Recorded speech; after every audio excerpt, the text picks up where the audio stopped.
बिस्मिल्लाहिर्रहमानिर्रहीम अस्सलामु अलैकुम स्टूडेंट्स। आज की इस वीडियो में हम डिस्कस करने जा रहे हैं 11th class physics. Chapter number है बच्चों हमारे पास 9 और आज का जो टॉपिक बहुत ही important, diffraction due to narrow slit और diffraction due to single slit भी कह सकते हैं, फ्राउनहोफर डायफ्रैक्शन भी इसको कहते हैं। ठीक है, तो ये क्वेश्चन ऐसा है जो बच्चों को बहुत ज़्यादा परेशान करता है। तो बच्चों आज इसका एक एक पॉइंट डिटेल के साथ डिस्कस करेंगे ताकि आपके माइंड में किसी किस्म की कोई प्रॉब्लम ना रह जाए। बेसिकली जिस तरह से ये बुक में टॉपिक एक्सप्लेन किया गया है, स्टार्टिंग में कुछ भी इन्फॉर्मेशन नहीं दी गई, डायरेक्टली एक पॉइंट लेके उसको एक्सप्लेन कर दिया गया, कोई बैकग्राउंड एक्सप्लेन नहीं किया गया, जिसकी वजह से स्टूडेंट्स को ये समझने में मसला होता है। तो हम डिटेल से इसकी बात करेंगे, एक एक पॉइंट आपको डिटेल से बताऊंगा कंसेप्ट के साथ, और फिर इसके ऊपर लेकर आऊँगा ताकि आप आसानी से उसको पिक कर सकें। कोई मुश्किल टॉपिक नहीं है, बहुत आसान है। ठीक है, स्टार्ट करते हैं बच्चों। सबसे पहले हम बात करेंगे डायफ्रैक्शन की। सब जानते हैं डायफ्रैक्शन क्या होती है कि भाई वेव के रास्ते में जब कोई ऑब्जेक्ट आ जाता है तो वेव उसके किनारों से बेंड हो जाती है और ऐसे स्प्रेड होती है। द बेंडिंग और स्प्रेडिंग ऑफ वेव जो है around the corner of the obstacle, इसको हम कहते हैं डायफ्रैक्शन। याद है ना ये बात? ठीक है, उसके बाद हमने वजह पढ़ी थी डायफ्रैक्शन की। डायफ्रैक्शन की वजह क्या होती है भाई? ये जो हमारे पास हाइजेन प्रिंसिपल है ये वजह बता देता है डायफ्रैक्शन क्यों होती है ना। ये वेव फ्रंट्स आते जा रहे हैं, जब ये वेव फ्रंट इसमें से पास करेंगे ना स्लिट में से, तो हम जानते हैं कि वेव फ्रंट के ऊपर मौजूद हर पॉइंट एक्ट करता है as a secondary source of wavelet. पता है ना सबको? अच्छा, तो ये मान लीजिए ये छोटे छोटे सोर्सेज ऑफ लाइट बन गए इस वेव फ्रंट के ऊपर। तो ये सारे के सारे जो है वो अपनी वेव्स बनाते हैं, लाइट आगे ऐसे स्प्रेड करते हैं, जिसकी वजह से लाइट ऐसे बिखरती हुई यूं जाती है ना। तो ये भी पता चल गया आपको कि बेसिकली लाइट बेंड क्यों होती है, ऐसे स्प्रेड क्यों होती है। ठीक है, फिर तीसरा पॉइंट ये आता है कि हमने यंग डबल स्लिट एक्सपेरिमेंट में पढ़ा था, दो अलग अलग सोर्सेज से लाइट आती हैं, वो आके इंटरफेयर करती हैं और इंटरफेयर करने से स्क्रीन के ऊपर bright and dark fringes appear होती हैं, है ना। लेकिन यहाँ पर तो एक ही स्लिट है, फिर इससे डायफ्रैक्शन कैसे होगी? तो बच्चों ये जो छोटे छोटे हमारे पास सोर्सेज की हमने बात की है, इन सबसे लाइट आ रही है, वो आपस में इंटरफेयर करती हैं और उनकी इंटरफेरेंस की वजह से अगर हम सामने कोई भी एक स्क्रीन रख देते हैं, जैसे मैंने यहाँ पर ये शो किया है, तो उसके ऊपर ब्राइट एंड डार्क फ्रिंजेस बन जाती है। मान लो यहाँ पर हमारे पास एक ब्राइट फ्रिंज बन जाएगी ऐसे, ठीक है, ब्लू कलर की, चले कोई भी शो कर देता हूँ, फिर डार्क फ्रिंज, फिर आगे बारीक सी कोई ऐसे एक ब्राइट फ्रिंज आ जाएगी, फिर डार्क, फिर ब्राइट, ऐसे फिर डार्क, ऐसे ख़त्म होती जाएगी। ऊपर भी इसी तरह से होगा, फिर एक ब्राइट फ्रिंज आ जाएगी, फिर एक डार्क फ्रिंज आ जाएगी, फिर ब्राइट फ्रिंज और फिर डार्क फ्रिंज। इस तरह से bright and dark fringes appear होती है ना। ओके तो आपको ये पता चल गया कि बेसिकली हमारे पास डायफ्रैक्शन क्यों होती है। ये छोटे छोटे सोर्सेज जो हैं ये आपस में इनकी वेव्स जो हैं वो इंटरफेयर करती हैं, राइट। अच्छा, तीसरा पॉइंट क्या है कि देखो ये जो एक वेव फ्रंट है, इसमें ये सर्कुलर या स्फेरिकल वेव फ्रंट है, हर डायरेक्शन के अंदर वेव जो है वो निकल रही है, इधर को भी, इधर को भी, इधर को भी, इधर को भी, इधर को भी, है ना। तो ये तीन मैंने पॉइंट सिर्फ यहाँ पे शो किए, वैसे बहुत सारे होते हैं। तो गौर करो, यहाँ से इधर भी इस पॉइंट से जा रही है लाइट, इधर भी जा रही है और नीचे को भी आ रही है। इसी तरह तीनों नीचे वाले पॉइंट से भी आ रही हैं। तो ये तीन सेट मैंने आपको शो किए, देखो यहाँ पर ये इधर को भी रे जा रही हैं, इधर को भी जा रही हैं और इधर को भी जा रही है ना। तो ये हमारे पास डिफरेंट डायरेक्शन में जा रही होती हैं, ये रेज जाके इंटरफेयर करती हैं, स्क्रीन के ऊपर आपस में मिलती हैं और एक bright and dark fringes appear करती हैं, जिसकी वजह से हमारे पास डायफ्रैक्शन की वजह से bright and dark fringes appear होती हैं, है ना। अब असल पॉइंट के ऊपर आप बड़ी अहम बात बताने लगूँ आपको बच्चों। ये जो हमने पढ़ा ना, ये हमारे पास ये फ्राउनहोफर डायफ्रैक्शन क्या होती है, अब उसका कंसेप्ट देने लगूँ आपको बच्चों। देखो ये जो हमारे पास रेज आ रही है ना, इस सोर्स से निकल के आ रही है ना, ये दो तरह की होती हैं। कुछ ऐसी होती हैं जो कि पैरेलल नहीं होती, जैसे ये देखो ये सारी की सारी सोर्स से निकलती जा रही हैं और खुद ब खुद एक पॉइंट के ऊपर आके कन्वर्ज हो रही है, दीज आर नॉट पैरेलल। ठीक है, और इस तरह की जो डायफ्रैक्शन होती है उसको बोलते हैं फ्रेस्नेल डायफ्रैक्शन। क्या बोलते हैं? Fresnel diffraction, right. और अच्छा, इसी में से कुछ लाइट रेज ऐसी भी होती हैं जो पैरेलल चल रही होती हैं। ये देखो सबकी सब पैरेलल जा रही हैं इस डायरेक्शन के अंदर, है ना। अब ये सिर्फ ये डायरेक्शन नहीं है, ये ऊपर को भी जा सकती हैं पैरेलल, ये इधर को भी जा सकती हैं पैरेलल, थोड़ा सा और टिल्ट होकर भी जा सकती हैं, और ये सारी की सारी पैरेलल राइट है। ये बहुत दूर जाके फोकस होती है, यानी इन्फिनिटी पे जाके फोकस होना पड़ेगा। पैरेलल राइज जो रेज ऑफ लाइट होती हैं वो तो कभी भी मिलेंगी नहीं, है ना, दूर जाके फोकस होंगी। तो फिर क्या करना पड़ेगा उसके लिए फिर हमें कुछ एक काम करना पड़ेगा, लेंस का इस्तेमाल करना पड़ेगा, ताकि हम करीब स्क्रीन रख के इनको फोकस कर सकें, है ना। स्क्रीन पे फोकस तो करना है ना, राइट। ब्राइट डार्क फ्रिंजेस तभी बनेगी ना। तो उसके लिए फिर हम क्या करते हैं? लेंस का इस्तेमाल करते हैं। ये है वो डायफ्रैक्शन, ये फ्राउनहोफर डायफ्रैक्शन है, जिसमें हम जस्ट वो रेज ऑफ लाइट लेंगे जो कि पैरेलल चल रही हैं और लॉन्ग डिस्टेंस तक पैरेलल जाती हैं, जिनको कन्वर्ज करने के लिए हमें लेंस इस्तेमाल करना पड़ता है। क्लियर होगी बात? ठीक है, तो अक्सर बच्चे ये पूछते हैं सर ये लेंस का इस्तेमाल हम क्यों करते हैं, इसकी क्या लॉजिक है, हमें क्या ज़रूरत पड़ेगी इस लेंस की। तो ये वजह है, इस वजह से हम करते हैं, क्योंकि यहाँ पर जो फ्रॉनहोफर डायफ्रैक्शन है इसके अंदर रेज ऑफ लाइट पैरेलल होती हैं, और ये वाला केस हम अभी डिस्कस नहीं करते, हम इस लेवल पे ये केस डिस्कस करते हैं फ्रॉनहोफर का, समझ गए? ओके जी। तो इसलिए फिर फ्रॉनहोफर डायफ्रैक्शन के लिए हमें लेंस का इस्तेमाल करना पड़ता है, ताकि स्क्रीन तो हमारी इन्फिनिटी पे जा नहीं सकती, वो तो हमारे करीब ही होगी, हमारे रूम में ही होगी, तो हमने रेज ऑफ लाइट को उसके ऊपर फोकस करना है, तो फिर लेंस का इस्तेमाल करना पड़ेगा जो कि कन्वर्ज करके लाइट को इसके ऊपर फोकस कर दे। ओके, ये बात समझ में आ गई भाई क्या होता है फ्रॉनहोफर डायफ्रैक्शन, तो समझ जाएंगे फ्रॉनहोफर क्या होती है जी डायफ्रैक्शन। ओके, अच्छा बच्चों, अब जो हमारे पास ये शो होती है ना इस तरह से, ये मान लो ये bright and dark, bright dark, bright dark, इस तरह फ्रिंजिश अपेयर होती हैं। इनके अंदर लाइट की इंटेंसिटी, लाइट की शिद्दत जो है उसका जो ग्राफ होता है, वो ग्राफ मैंने यहाँ पे शो किया। यहाँ पे लाइट की हाई इंटेंसिटी देखो, ग्राफ इधर को बढ़ा हुआ है हॉरिजॉन्टल एक्सिस के ऊपर, ठीक है। यहाँ पर उसकी लाइट की इंटेंसिटी बिल्कुल ना होने के बराबर 0, यहाँ पर फिर कुछ बड़ी है, फिर 0, फिर कुछ बड़ी, फिर 0।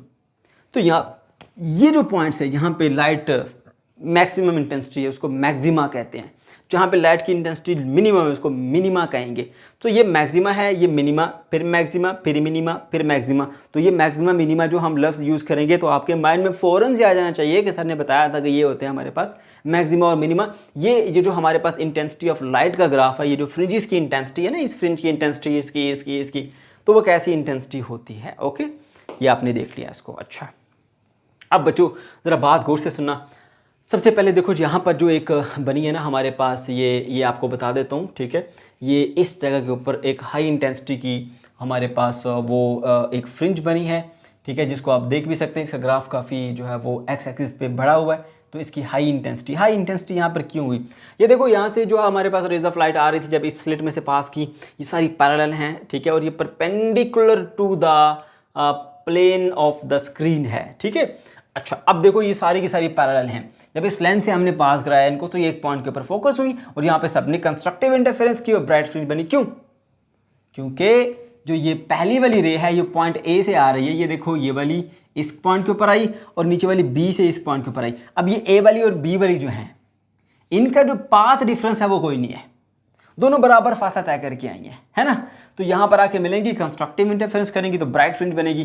फिर ये सी कह लो, इसको मैं डी कह देता हूँ। सी और डी वाली ये दोनों आपस में मिलती हैं, ठीक है, दोनों का पाथ डिफरेंस बराबर है, आके इस पॉइंट के ऊपर कंस्ट्रक्टिव इंटरफेरेंस करती हैं। ये ई वाली और ये एफ वाली ले लें अगर हम, ठीक है, ये दोनों आके इस पाथ में मिलती हैं, कंस्ट्रक्टिव इंटरफेरेंस करती हैं, यहाँ पर ब्राइट फ्रिंज बना देती हैं। तो क्योंकि यहाँ पर ये सारी rays of light constructive interference कर रही है, तो यहाँ पर एक हाई इंटेंसिटी की ब्राइट फ्रिंज बन जाती है, ठीक है।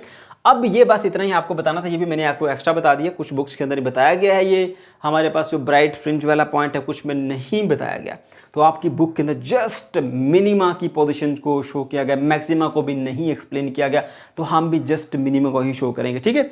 ओके जी, तो बच्चों ये है हमारे पास जो फर्स्ट मिनिमा है, ठीक है। फर्स्ट मिनिमा को डिस्कस करना है और सेकंड मिनिमा को जस्ट हम ऐसे ही बताएंगे, एक्सप्लेन करेंगे किस तरह से हम सेकंड मिनिमा ले सकते हैं, ठीक है। जिस तरह आपकी बुक में किया हुआ, जितना वहाँ पर एक्सप्लेन किया हुआ उतना ही आपको बताऊंगा, ताकि आपके लिए वो एक एक्स्ट्रा बर्डन ना बन जाए, राइट। अच्छा, अब देखो जी, बुक वाले ने कहा कि भाई ये रेज ऑफ लाइट आ रही हैं। अब क्योंकि मैंने बताया था ये एक सेट अगर पैरेलल जा रहा है तो कुछ सेट इधर को भी जा रहा होगा, पैरेलल रेज का कुछ इधर को भी जा रहा होगा। अब इधर वाली को फोकस किया तो ब्राइट फ्रिंज इस पोजीशन पर मिल गई। अब इनको अगर हम नीचे फोकस करेंगे, नीचे इस पॉइंट के ऊपर, तो फिर हमारे पास एक डार्क फ्रिंज, एक मिनिमा यहाँ पर बनता है, ठीक है। ये आगे हमारे पास डार्क फ्रिंज या मिनिमा, राइट। कैसे बना जी मिनिमा या डार्क फ्रिंज? अब जरा बात गौर से सुनिएगा। ये पहली रे जो ए वाली है, ये 1 वाली है, 1 से लेकर 9 तक की टोटल रेज हैं। ये 9 नंबर है और ये पहली वाली और आखिरी वाली में अगर पाथ डिफरेंस हो गया लैम्डा के बराबर या 2 लैम्डा के बराबर या 3 लैम्डा के बराबर या 4 यानी इंटीग्रल मल्टीपल ऑफ लैम्डा हुआ, तो फिर क्या होगा जी, यहाँ पर मिनिमम बनेगा, डार्क फ्रिंज बनेगी। अब आप फ़ौरन से परेशान हो गए होंगे, सर ये क्या कह रहे हैं आप, हमने तो ये पढ़ा था कि अगर पाथ डिफरेंस लैम्डा के बराबर हो तो फिर कंस्ट्रक्टिव इंटरफेरेंस होती है ना। तो मैं बताता हूँ कि आखिर इस केस में ऐसा क्या होता है कि पाथ डिफरेंस पहली और आखिरी का कितना है, लैम्डा के बराबर है, लेकिन यहाँ पर कंस्ट्रक्टिव इंटरफेरेंस नहीं हो रही, बल्कि यहाँ पर क्या हो रहा है, डिस्ट्रक्टिव इंटरफेरेंस हो रही है। कैसे होती है ज़रा देखते हैं उसको। मैं यहाँ पे बड़ा करके बताता हूँ। देखो बच्चों, ये आ गई हमारे पास एक स्लिट, ठीक है, ये आ गई जी हमारे पास एक स्लिट, ये हमने ऐसे शो कर दी।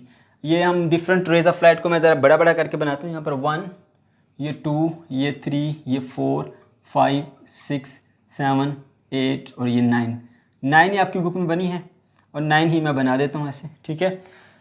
और बच्चों ये आगे जी हमारे पास नंबरिंग कर देते हैं इनको 1 2 3 4 5 6 7 8 और ये 9 आ गए, राइट। और ये कुछ इस एंगल पे ऐसे जा रही हैं, ऐसे एक, और ये आगे हमारे पास 2, ये आगे हमारे पास ऐसे 3, ये 4 और ये 5, ऐसे बनाते रहें बनाते बनाते हमारे पास जो है वो यहाँ पर ऐसे, ठीक है। अब यहाँ पर हम क्या करते हैं, ऐसे एक रफ सा लेंस ड्रा कर लेते हैं, लीजिए, ठीक है। अब ये क्या करेगा जी, इसके बाद इन सब को जो है वो यहाँ पे कहीं पे किसी एक पॉइंट के ऊपर ऐसे फोकस कर देगा, ऐसे इधर कहीं हमारी स्क्रीन होगी, ठीक है, और स्क्रीन के ऊपर इन सारी के सारे रेस को ऐसे फोकस कर देगा ताकि वहाँ पे हमारे पास मिनिमा या मैक्सिमा जो भी बनना है वो बन जाए, ओके, इस तरह से। अच्छा, अब बच्चों आपको याद होगा कि यहाँ पर हमें क्या बताया गया है, पाथ डिफरेंस कितना है, लैम्डा के बराबर। लैम्डा के बराबर कितना हमारे पास पाथ डिफरेंस है, राइट। अच्छा, ओके, यहाँ पे जब हमने आपको याद होगा Young's double slit experiment discuss किया था तो 2 पार्ट थे, एक S1 एक S2। S1 से लाइट आती थी, S2 से लाइट आती थी, दोनों को इंटरफेयर कराते थे, है ना। वैसे ही कुछ यहाँ पे हम भी कर लेते हैं कि एक पार्ट ऊपर का, ठीक है, यहाँ से एक ये पार्ट कर लेते हैं। ये बेसिकली हमारे पास इस स्लिट की विड्थ थी, उसको हमने 2 पार्ट में डिवाइड कर दिया। विड्थ को हमने नाम रख दिया जी A, यहाँ पर मेंशन किया हुआ है, ठीक है। तो A/2 ये हो गया और A/2 ये हो गया, ठीक है। 2 हिस्सों में हमने इसको स्प्लिट कर दिया, राइट। ये पहला हिस्सा है, ये यहाँ पर कर लेते हैं हम, ये कुछ इस तरह से, ठीक है, ऐसे। अब ये पहले हिस्से में यहाँ पर जी हमारे पास ये एक ट्राइंगल बन रही है ऐसे, ठीक है, परपेंडिकुलर की। बच्चों याद रखो हमारे पास ये जो लेंथ है ना, ये लेंथ, ये λ/2 के बराबर है। कैसे, आपको एक थ्योरम याद होगा, ऐसे अगर एक हमारे पास ट्राइंगल है, इसका मिड ले लो, इसका मिड ले लो, दोनों के दरम्यान अगर हम एक लाइन लगा देते हैं, उनके मिड पॉइंट को ज्वाइन करके, तो जितनी लेंथ इसकी है इसकी उसके हाफ होती है। या कर लें, अगर ये x है तो ये क्या होती है, ये 2x होती है, ठीक है। अगर ये 2x है तो ये उसका हाफ यानी x होगी, है ना। तो ये ऐसे ही समझ लो कि ये हमारे पास एक ट्राइंगल है, ये इसकी बेस है लैम्डा, उसके मिड, इसके मिड से ऐसे इसको काटो तो ये लाइन फिर क्या होगी, λ/2 के बराबर। तो यहाँ से लेकर यहाँ तक ये फासला कितना है जी हमारे पास, मैं चलो यहाँ पे शो कर देता हूँ ऐसे बना के, λ/2 के बराबर, ठीक है। कितना है, λ/2 के बराबर। अच्छा, अब एक रे इसकी ले लो और एक रे इसकी ले लो, इंटरफेयर कराओ और देखो जितना जितना पास डिफरेंस है उसके मुताबिक इसकी कंस्ट्रक्टिव या डिस्ट्रक्टिव कौन सी इंटरफेरेंस होगी। बच्चों ये पहली रे है, ये रे नंबर 1 और ये रे नंबर 5। पहली रे यहाँ से चली है और दूसरी इसके मुकाबले में इतना एक्स्ट्रा पाथ कवर करके आगे जाएगी। ये कितना पाथ है, λ/2। तो पहली और 5वीं के दरमियान जो हमारे पास इंटरफेरेंस होगी वो डिस्ट्रक्टिव इंटरफेरेंस होगी, क्योंकि इसके दरमियान पाथ डिफरेंस λ/2 के बराबर है ना। तो ये दोनों मिलेंगी और यहाँ पे डिस्ट्रक्टिव इंटरफेरेंस हो जाएगी। फिर यहाँ पे दूसरी और छठी ये आपस में इंटरफेयर करेंगी, इनमें भी पाथ डिफरेंस λ/2 के बराबर ही होगा, ये भी डिस्ट्रक्टिव इंटरफेरेंस करके यहाँ पे डार्क फ्रिंज बनाएंगी। फिर इसी तरह से तीसरी और 7वीं इनके दरम्यान में भी उतना ही पाथ डिफरेंस λ/2 होगा और ये यहाँ पर डार्क फ्रिंज बनेंगी। इसी तरह चलते चलते ये सारे पेयर्स बना के आपस में डार्क इनकी फ्रिंजेस बनती हैं, क्योंकि सबके अंदर पाथ डिफरेंस λ/2 के बराबर आएगा। वो सब की सब इस पॉइंट के ऊपर आके डिस्ट्रक्टिव इंटरफेरेंस बनाएंगी। जब सारी रेज डिस्ट्रक्टिव इंटरफेरेंस करेगी तो इस पॉइंट के ऊपर जो है वो हमारे पास मिनिमा बनेगा, यानी एक, सॉरी यहाँ पर नहीं, यहाँ पर डार्क फ्रिंज बनेगी या मिनिमा बनेगा, सही है। इसको फर्स्ट मिनिमा कहते हैं और ये तब आता है जब आपके पास ये पाथ डिफरेंस पहली और आखिरी में जो है लैम्डा के बराबर हो। तो सेकंड आपको कब मिलेगा, अगर इनके दरमियान पाथ डिफरेंस 2 लैम्डा के बराबर हो। थर्ड कैसे मिलेगा, अगर पाथ डिफरेंस 3 लैम्डा के बराबर हो। फोर्थ कैसे मिलेगा आपको, मिनिमा जैसे पाथ डिफरेंस 4 लैम्डा के बराबर हो, सही है। ओके जी, ये बात उम्मीद आपको समझ में आ गई होगी, राइट। बुक में जस्ट यही बात एक्सप्लेन की गई है, ये सारे का सारा बैकग्राउंड कुछ भी एक्सप्लेन नहीं किया गया, इसी वजह से कन्फ्यूजन होती है। उसके बाद बच्चों देखो अब हमने क्या करना है, इस ट्राइंगल को मैं यहाँ बना देता हूँ ऐसे, ये आ गई हमारे पास ट्राइंगल। अब ये लेंथ कितनी है, a/2 के बराबर है। ये पाथ डिफरेंस है, यहाँ पर एंगल कितना मान लीजिए थीटा है, सही है। अच्छा, अब ये एक यहाँ पे परपेंडिकुलर है, ठीक है। ये एक साइड है जिसको हम कह सकते हैं a/2 और इसको हम एज अ वेक्टर ले लेते हैं और ये 2 इसके कंपोनेंट हैं। और थीटा के अपोजिट साइड हमेशा परपेंडिकुलर होती है और परपेंडिकुलर के साथ क्या होता है, साइन अप्लाई होता है। अगर ये f होता तो ये f साइन थीटा होता, अगर ये a/2 है तो ये a/2 साइन ऑफ थीटा बन गया। तो पाथ डिफरेंस का फार्मूला यहां पर क्या है आपके पास, path difference a/2 sine of theta, और वो किसके बराबर है, देखो जरा इस रे में और इस रे में कितना पाथ डिफरेंस था, λ/2 के बराबर, तो यहां लिखो λ/2 के बराबर पाथ डिफरेंस है ना। तो 2 से दोनों तरफ कट जाएगा, तो फार्मूला आया a sine of theta is equals to lambda. सही है, तो ये हमने एक जो है वो कैलकुलेट कर लिया फर्स्ट के लिए। यहाँ पर जो है हमारे पास फर्स्ट और लास्ट के अंदर पाथ डिफरेंस 1 लैम्डा था, तो ये हमारे पास आता है a sine theta is equal to 1 lambda. इसी तरह सेकंड के लिए जब हमारे पास पाथ डिफरेंस यहाँ पर 2 लैम्डा होगा, तो ये रिलेशन आ जाएगा हमारे पास a sine of theta is equals to 2 lambda. ठीक है, इसी तरह बढ़ते बढ़ते बढ़ते बढ़ते हमारे पास ये चलता चलता हम ये डायरेक्ट एक निकालेंगे relation a sine of theta is equals to n time lambda. ये हमारे पास एक रिलेशन आ जाता है, ठीक है, जो कि जनरल रिलेशन है किसके लिए, for minima, first minima, second minima, third minima. उसके लिए आप यहाँ पर n की वैल्यूज पुट करेंगे। n की वैल्यू क्या हो सकती है आपके पास, 1 2 3 4 ऐसे हो सकती हैं, लेकिन बच्चों याद रखो 0 नहीं हो सकती, क्योंकि अभी अभी मैंने आपको बताया कि अगर 0 पाथ डिफरेंस हो जाएगा, क्योंकि ये a sine theta basically path difference को शो कर रहा है, और अगर 0 हो जाएगा तो ये कंस्ट्रक्टिव इंटरफेरेंस करेगा। इस पॉइंट के ऊपर कंस्ट्रक्टिव इंटरफेरेंस होगी तो ब्राइट फ्रिंज बन जाएगी, एक मैक्सिमम मिलेगा आपको, मैक्सिमम इंटेंसिटी ऑफ लाइट, तो मिनिमा तो ना मिले ना हमें, बात समझ गए, ये वजह है। तो ये इसके लिए हमने जो है वो इस तरह से किया, ये रिलेशन हमने बना दिया।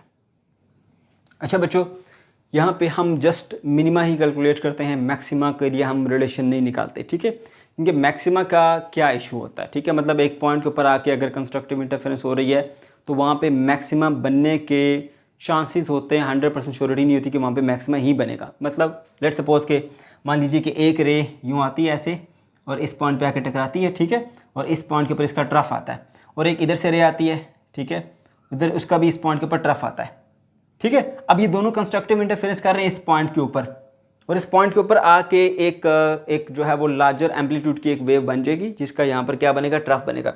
इसी तरह एक और वेव आ जाती है, अब इस वेव का इस पॉइंट के ऊपर क्रस्ट आ जाता है, एक वेव इधर से आ जाती है, इसका भी इसके ऊपर क्या आ जाता है, क्रस्ट आ जाता है। अब ये क्रस्ट पे मिलेगा, ये भी कंस्ट्रक्टिव इंटरफेरेंस करेगी, इससे भी एक रिजल्टेंट वेव मिलेगी, लेकिन पहली की रिजल्टेंट वेव का यहाँ ट्रफ आया, दूसरी की रिजल्टेंट वेव का यहाँ क्रस्ट आया, तो ये क्रस्ट और ट्रफ जो आपस में रिजल्टेंट है ये मैच करके एक दूसरे को डिस्ट्रॉय कर देते हैं, तो हमारे पास यहाँ फिर से डार्क बन सकती है। तो यहाँ पे इसलिए हम जो है वो मैक्सिमा को डिस्कस नहीं करते कि मैक्सिमा की श्योरिटी नहीं होती कि कंस्ट्रक्टिव इंटरफेरेंस होने के बावजूद भी यहाँ पे एक ब्राइट फ्रिंज बनेगी या नहीं बनेगी। लेकिन अगर डार्कनेस, अगर जो हमारे पास डिस्ट्रक्टिव इंटरफेरेंस होती है तो इस चीज़ की श्योरिटी होती है कि वहाँ पर डार्क फ्रिंज ही बनेगी या मिनिमा ही बनेगा, इसलिए हम मैक्सिमा की बजाय यहाँ पे इसको मिनिमा से ही डिस्कस करते हैं, ठीक है।